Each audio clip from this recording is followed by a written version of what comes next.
বিশ্বজুড়ে ফুটবল কর্মকর্তাদের তীব্র বিরোধিতার মুখে বিশ্বকাপে বেসরকারি বিনিয়োগের সিদ্ধান্ত থেকে সরে এসেছে ফুটবলের নিয়ন্ত্রক সংস্থা ফিফা। বিষয়টি নিশ্চিত করেছেন ফিফা সভাপতি জিয়ানি ইনফান্তিনো। ইউরোপীয় ফুটবল সংস্থা ওয়েফার নেতৃত্ব শুরু হয় তীব্র বিরোধিতা, পরে বয়কটের হুমকি, ফিফার ভেতরের অসন্তোষ এবং একের পর এক সমালোচনার পর অবশেষে সিদ্ধান্ত বদলাতে বাধ্য হল ফিফা। বিস্তারিত জানাচ্ছেন মাহফুজ মুকুল। বিশ্বকাপকে ঘিরে নতুন ব্যবসায়িক মডেল গড়ার পরিকল্পনা ছিল ফিফার। ফিফা ফরওয়ার্ড এন্টারপ্রাইজ নামে $20 বিলিয়ন মূল্যমানের একটি নতুন প্রতিষ্ঠান, যার 20% শেয়ার বেসরকারি বিনিয়োগকারীদের কাছে বিক্রি করা হবে। এর মাধ্যমে প্রায় $4.2 বিলিয়ন সংগ্রহের লক্ষ্য নিয়েছিল বিশ্ব ফুটবলের নিয়ন্ত্রক সংস্থা।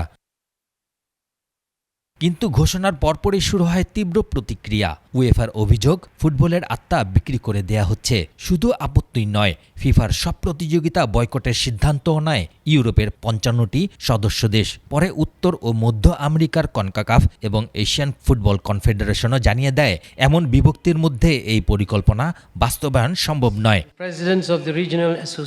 বিতর্কের মধ্যেই ফিফার ভেতরেও দেখা দেয় অস্থিরতা। ইনফান্তিনোর জ্যেষ্ঠ উপদেষ্টা কার্লোস কর্দিইরো পদত্যাগ করে পরিকল্পনাটিকে ফুটবলের জন্য খারাপ চুক্তি বলে মন্তব্য করেন। পরিস্থিতি আরও জটিল হয়ে ওঠে যখন সমর্থক সংগঠনগুলোও সরব হয়। ফুটবল সাপোর্টার্স ইউরোপ জানায়, ফুটবল কোনো পণ্য নয়, এটি মানুষের সমর্থকদের এবং খেলোয়াড়দের সৃষ্টি করা একটি সামাজিক সম্পদ। তাই এর মূল্য বেসরকারি বিনিয়োগকারীদের স্বার্থে ব্যবহার করা উচিত নয়। বাড়তে থাকা চাপের মুখে অবশেষে পিছু হটে ফিফা।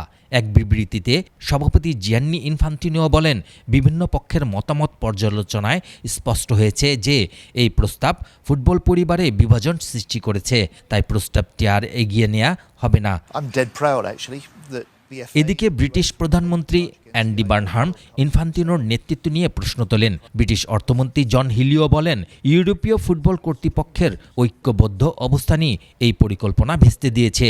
নরওয়ের ফুটবল ফেডারেশনের সভাপতি লিসে ক্লাভেনেসের ভাষায়, এই ঘটনা আন্তর্জাতিক ফুটবলের জন্য অত্যন্ত গুরুতর এবং এতে ইনফান্তিনোর প্রতি আস্থাও অনেকটা কমে গেছে।